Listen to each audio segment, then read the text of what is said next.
la femme découvrit par hasard que la bonne empoisonnait secrètement la nourriture. Mais elle ne put que faire semblant de rester calme, car à cet instant elle ne pouvait pas révéler son secret de simulation de cécité. Bientôt la bonne apporta le repas à la femme. La femme ne put qu'amener lentement la nourriture à ses lèvres, alors que la bonne attendait que le spectacle commence. La femme lui demanda soudain de lui chercher un verre d'eau. À peine la bonne s'était-elle écartée, que la femme échangea discrètement la position des deux bols. Lorsque la bonne revint avec l'eau et vit que la femme mangeait de bon appétit, elle ne put s'empêcher d'être folle de joie. À cet instant, pour convaincre davantage la bonne, la femme fit exprès de simuler une douleur à l'estomac, puis elle boita jusqu'à la salle de bain en s'appuyant sur sa canne. La bonne, triomphante, était encore ravie, lorsque son propre estomac se mit à la faire souffrir. Soupçonnant qu'elle avait mangé dans le bol empoisonné, elle courut aussitôt aux toilettes. Mais la femme était à l'intérieur, en train de se peigner et de se maquiller. Sachant que la bonne avait utilisé des laxatifs, la femme retarda volontairement les choses pour faire en sorte que la bonne se salisse. La bonne devint de plus en plus anxieuse dehors. Finalement, quand la femme sortit de la salle de bain, la bonne ne tint plus et se souilla. Cela remplit la femme d'une immense joie. Ensuite, la femme se moqua intentionnellement de la mauvaise odeur émanant de la bonne. La bonne ne put que prétendre que son estomac était dérangé. Ainsi, la bonne fit plus d'une douzaine d'allers-retours aux toilettes.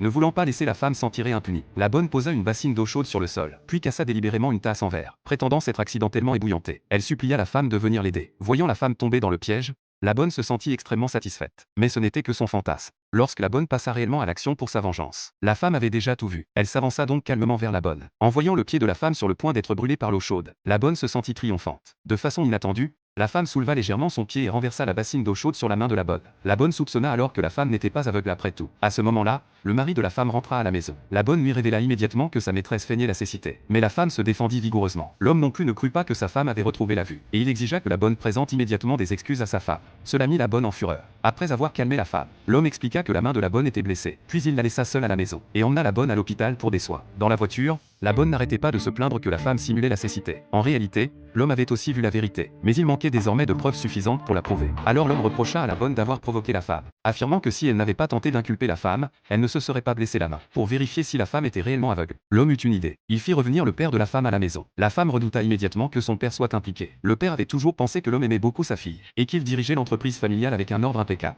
Le père n'avait que des louanges pour son genre. Soudain, le père vit la bonne assise près de l'homme. Il réprimanda la bonne avec colère pour son manque d'éducation. Voyant cela, l'homme demanda rapidement à la bonne de couper des fruits pour le père. Peu après, la bonne revint avec un plateau de fruits. À l'étonnement général, elle sortit un couteau à fruits et tenta de blesser le père pour tester si la femme avait retrouvé la vue. Heureusement, la femme appela « Père » juste à temps, et la bonne interrompit précipitamment sa tentative d'assassinat. L'homme réalisa aussi que sa femme simulait la cécité, mais il était impuissant face à ce qui venait de se produire. Afin de s'emparer rapidement des parts de l'entreprise de la femme, l'homme lui tendit un accord de cession d'actions à signer, prétendant qu'il s'agissait d'un contrat de don au croissant rouge. La femme prit délibérément un verre d'eau, faisant semblant de le renverser accidentellement sur le contrat, ce qui finit par faire échouer le plan de l'homme et de la bonne. Ils estimèrent que, comme ils ne pouvaient pas obtenir les actions de la société, autant tuer la femme et toucher l'indemnité d'assurance de 50 millions de dollars. Le lendemain,